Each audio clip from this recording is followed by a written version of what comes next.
नमस्कार साथीहरु, म सागर टेक सागर च्यानलमा तपाईहरुलाई स्वागत गर्दछु। आज तपाईहरुलाई आफ्नो मोबाइल फोनको ब्याट्रीलाई कसरी लामो समयसम्म चलाउन सकिन्छ भन्ने बारेमा यो भिडियोको माध्यमबाट जानकारी गराउँदै छु। यदि तपाईहरु आफ्नो मोबाइल फोनको ब्याट्रीबाट परेशान हुनुहुन्छ भने आजको यो भिडियो तपाईहरुको लागि धेरै युजफुल रहनेछ। आज तपाईहरुलाई आफ्नो मोबाइल फोन भित्र रहेका कुछ यस्ता सेटिङको बारेमा जानकारी गराउँदै छु, जुन सेटिङको माध्यमबाट तपाईले धेरै आसान तरिकाले आफ्नो मोबाइल फोनको ब्याट्री ब्याकअपलाई बढाउन सक्नुहुनेछ।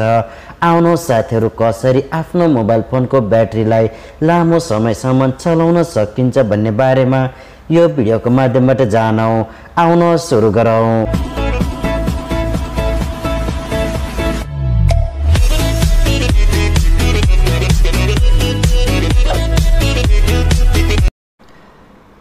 अब तपाईहरुले आफ्नो मोबाइल फोनमा रहेको ब्याट्रीलाई लामो समयसम्म युज गर्नको लागि तपाईहरु आफ्नो मोबाइल फोनमा कुछ सेटिङलाई इनेबल गर्नुपर्ने हुन्छ। त्यसको लागि तपाईहरु आफ्नो मोबाइल फोनको सेटिङलाई क्लिक गर्नुहोस् र तल जानुहोस्। यहाँनिर तपाईहरुले एउटा अप्सन पाउनुहुन्छ, ब्याट्रीको अप्सनमा क्लिक गर्नुहोस् र तपाईले तल दिएको हाई ब्याकग्राउन्ड पावर कन्ज्युमरमा क्लिक गर्नुहोस्। तपाईले यहाँनिर हेर्न सक्नुहुन्छ, तपाईको मोबाइल फोनमा यसरी कुनै पनि एप्लिकेसन अन रहेका छन् भने तपाईले यिनी एप्लिकेसनलाई यसरी अफ गर्नुहोस्। यो सेटिङको माध्यमबाट तपाईले आफ्नो मोबाइल फोनको ब्याकग्राउन्डमा ब्याट्री युज गरिरहेका एप्लिकेसनलाई यहाँनिरबाट रोक्न सक्नुहुन्छ र तपाईले आफ्नो मोबाइल फोनको ब्याट्रीलाई बचाउन सक्नुहुन्छ र तपाईले यो सेटिङको माध्यमबाट आफ्नो मोबाइल फोनको ब्याट्रीलाई लामो समयसम्म चलाउन सक्नुहुन्छ।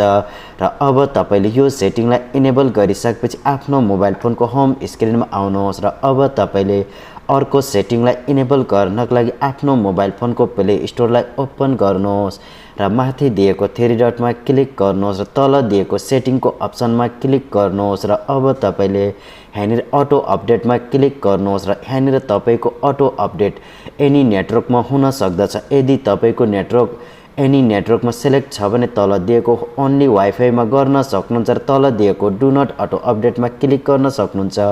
तपाईले यति दुईटा सेटिङलाई इनेबल गरेर आफ्नो मोबाइल फोनको ब्याकग्राउन्डमा कुनै पनि एप्लिकेसन अटोमेटिक रूपमा अपडेट हुनबाट रोक्न सक्नुहुन्छ र तपाईले आफ्नो मोबाइल फोनको ब्याट्रीलाई बचाउन सक्नुहुन्छ। तपाईले यो सेटिङलाई अन गरिसकेपछि आफ्नो मोबाइल फोनको होम स्क्रिनमा आउनुहोस् र तपाईहरुले अब अर्को सेटिङको लागि आफ्नो मोबाइल फोनमा एउटा सानो एप्लिकेसनलाई डाउनलोड गर्नुपर्ने हुन्छ र तपाईहरुले त्यो एप्लिकेसनलाई आफ्नो मोबाइल फोनमा डाउनलोड गर्नको लागि तपाईहरु आफ्नो मोबाइल फोनमा रहेको प्ले स्टोरलाई ओपन गर्नुहोस्। ओपन गरिसकेपछि यो एप्लिकेसनलाई आफ्नो मोबाइल फोनमा डाउनलोड गर्नुहोस्। डाउनलोड गरिसकेपछि अब तपाईहरु आफ्नो मोबाइल फोनको होम स्क्रिनमा आउनुहोस्।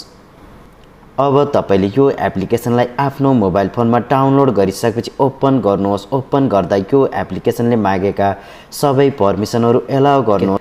अब तपाईले यो एप्लिकेसनलाई यहाँनिर हेर्न सक्नुहुन्छ, तपाईको मोबाइल फोनको ब्याकग्राउन्डमा यदि कुनै पनि एप्लिकेसन चलिरहेका छन् भने तपाईले यो एप्लिकेसनको माध्यमबाट यहाँनिर हेर्न सक्नुहुन्छ, जुन तपाईले देख्न सक्नुहुन्छ र यो एप्लिकेसनको माध्यमबाट आफ्नो मोबाइल फोनको ब्याकग्राउन्डमा चलेका तिनी एप्लिकेसनलाई बन्द गर्न सक्नुहुन्छ र तपाईले आफ्नो मोबाइल फोनको ब्याट्रीलाई लामो समयसम्म चलाउन सक्नुहुन्छ। र अब तपाईले यहाँनिर देख्न सक्नुहुन्छ, तपाईको मोबाइल फोनको ब्याकग्राउन्डमा यिनी एप्लिकेसन चलिरहेका छन् र अब तपाईले यिनी एप्लिकेसनलाई बन्द गर्नको लागि स्टप भनेर दिएको यो अप्सनमा क्लिक गर्नुहोस् र अब तपाईले हेर्न सक्नुहुन्छ।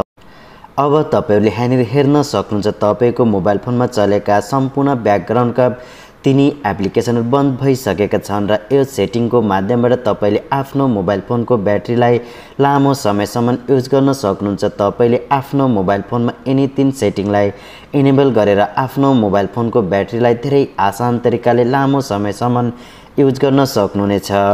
अब तपाईहरुले आफ्नो मोबाइल फोनमा यिनी तीन सेटिङलाई इनेबल गरेर धेरै आसान तरिकाले आफ्नो मोबाइल फोनको ब्याट्रीलाई लामो समयसम्म चलाउन सक्नुहुनेछ। आशा गर्दछु भिडियो मन पर्यो होला। भिडियो मन परे लाइक गर्नुहोला, शेयर गर्नुहोला र हाम्रो च्यानललाई सब्स्क्राइब नगरेको भए सब्स्क्राइब नि गरिदिनु होला। हस्त धन्यवाद।